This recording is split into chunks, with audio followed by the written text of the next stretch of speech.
First and foremost, I want to commend the maker of this item.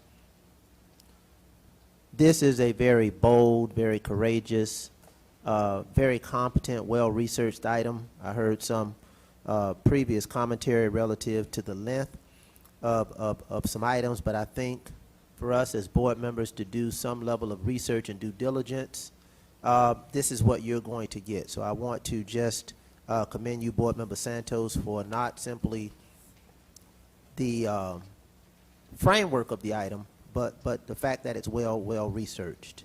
I support the item. I think that we have to be willing to grow and expand and explore new fronts for our children. There's an African adage that speaks to the fact that several generations grow when people plant trees, plant seeds that will grow trees that their children's children's children will eat from. I use that analogy to speak to this item. I don't anticipate that this item is going to be a panacea for all that vexes our district with respect to connectivity, with respect to the data that was articulated by Board Member Santos, in which in our school district only 5 schools have the capacity she just articulated in our district. I did not hear anyone debunk that statement, and I would invite someone to debunk it because I'm sure that the research and the qualification of that statement is there. It's not simply anecdotal. It is, quite frankly, data-driven. So this does provide us an opportunity to have lessons learned. I think it was some sense of episodic urgency last year when we had a number of issues as we transitioned to virtual learning. And quite frankly, all of a sudden, we wanted to respond at that particular time to some issues that we had. And I'm not saying that to be critical. I understand that there were assessments that were done along a number of lines, whether it's a learning management system, whether it's a platform, whether it's a program, whether it's our security system. There's been an extended conversation post last year around technology, around security, around infrastructure, around investments. So for us to believe that we are, quite frankly, out of the woods when this district, and I want to, through the chair, maybe not for a response, I heard Board Member Dr. Perez said in her recitation of her notes that some of this would, and I quote, bring the district to its knees. That was a statement that was made, that some of the elements in this item would bring the district to its knees. Through the chair, I didn't hear Mr. Baker, who is over IT, suggest that any elements of what was cited from Dr. Perez's notes would bring the district to its knees. So just so that I can qualify that statement through the chair, maybe Dr. Perez can qualify that statement about some of the elements in the recommend will ultimately bring the district to its knees. I want to have some meaning and some context to that statement through the chair. Thank you, Dr. Gallen. Would that be for Dr. Perez to respond? Well, yes. As I say, from what the conversations that I had, the people who I spoke to about this said that this was, what I mean by bring it to its knees is that it's so expensive that we can't afford it.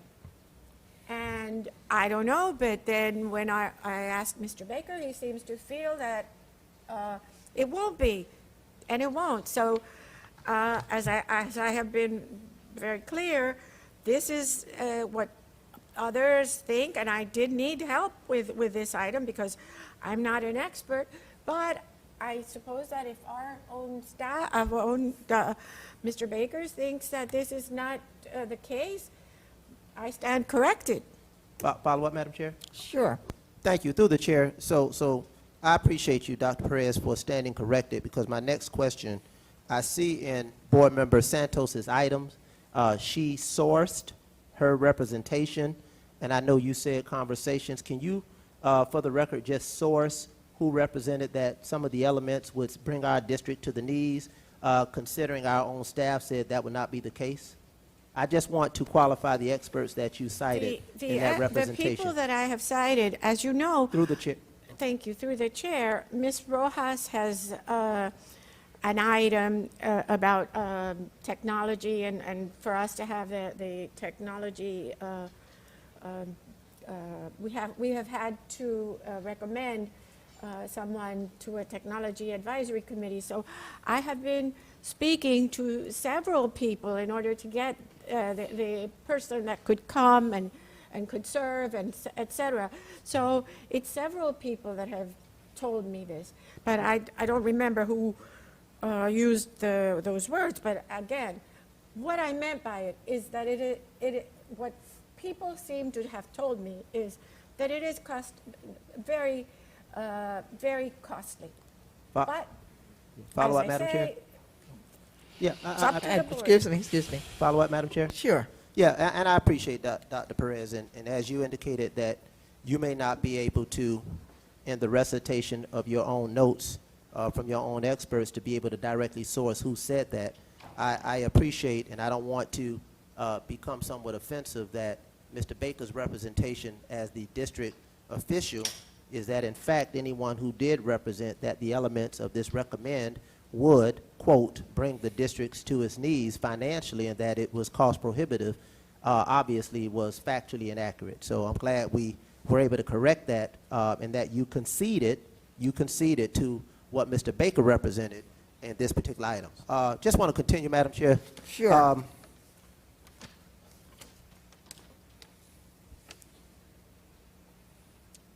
What additional infrastructure investments have we made post-March 2020 through the chair? Through the chair, we have upgraded 100 schools, like I said, last year with access points and some wiring.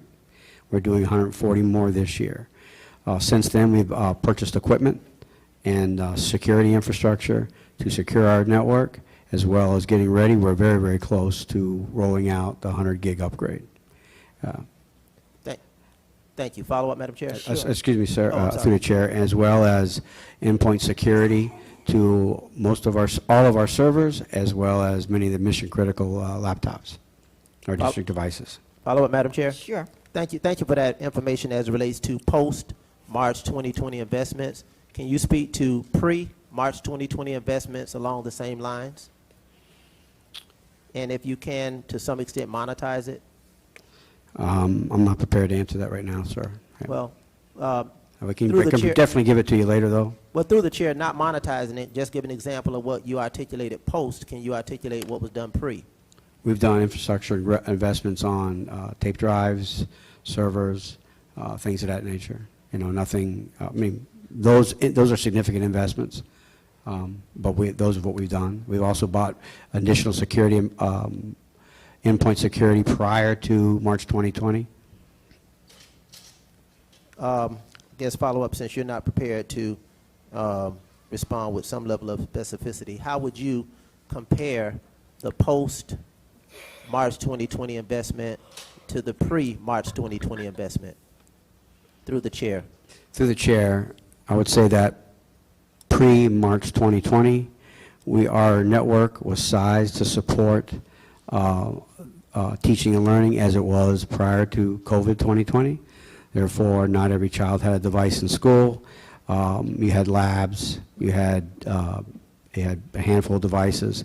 Most kids brought their own devices to school. It wasn't used for teaching and learning. It was used for whatever they were learning, whatever they needed to use it for.